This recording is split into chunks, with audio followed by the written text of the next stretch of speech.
Hi guys, ఈరోజు మనం Activa 6G BS6 engine కలిగిన వెహికల్కు ఏ ఇంజన్ ఆయిల్ వేయాలో ఈ వీడియోలో చూసి తెలుసుకుందాం. ప్రజెంట్ నా హ్యాండ్లో ఉన్నది హోండా 5W30 ఇంజన్ ఆయిల్. ఇందులో 5W30 అంటే విస్కాసిటీ గ్రేడ్ని డిఫైన్ చేస్తుంది. ఇందులో 5 అన్నది ఏదైతే వాల్యూ ఉందో ఇది ఆయిల్ థిన్నెస్ అనమాట, అంటే పల్చదనాన్ని డిఫైన్ చేస్తుంది. 30 అన్నది థిక్నెస్ని, మందాన్ని డిఫైన్ చేస్తుంది. సో 5 అంటే మనకు వింటర్ సీజన్లో BS6 ఇంజన్లు అనేవి చాలా సెన్సిటివ్ కాబట్టి వీటికి ఆయిల్ అన్నది చాలా పల్చగా ఉండాలి. And at the same time వేడిలో ఇంజన్ వేడెక్కినప్పుడు కూడా మనకు థిక్నెస్ కావాలి కదా. సో అది దాని వాల్యూ వచ్చేసి 30. సో ప్రజెంట్ అయితే మనం ప్రీవియస్ ఆయిల్ని అయితే రిమూవ్ చేస్తున్నాం.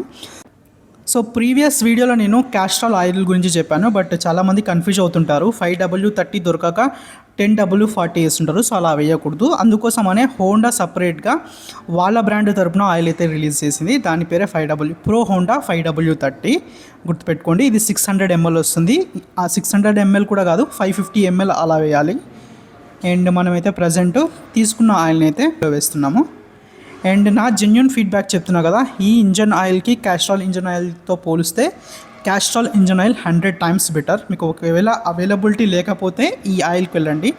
ఎందుకంటే క్యాస్ట్రాల్ ఎప్పటి నుండో ఉంది, చాలా రీసెర్చ్ అండ్ డెవలప్మెంట్ చేస్తుంది కాబట్టి డెఫినెట్గా ఆయిల్ అయితే బెస్ట్ పర్ఫార్మెన్స్ ఇస్తుంది. నాకు ఈ ఆయిల్ అయితే అంత పర్ఫార్మెన్స్ అయితే ఇవ్వలేదు. సింపుల్ ఎగ్జాంపుల్ చెప్పాలి అంటే క్యాస్ట్రాల్ మనం ఈజీగా 2500 kilometers మేనేజ్ చేయొచ్చు. బట్ ఈ ఆయిల్ మాత్రం 1800 kilometersకే మనకు స్కూటీ వేడెక్కడం, కొంచెం బరువుగా అనిపించడం అయితే జరుగుతుంది.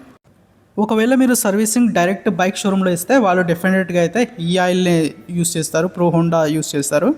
అండ్ గుర్తుపెట్టుకోండి, 1800 kilometersకి అయితే డెఫినెట్గా చేంజ్ చేసేయండి. ఎందుకంటే ఇది 1800 kilometers తర్వాత అంతగా అయితే పని చేయదు ఆయిల్.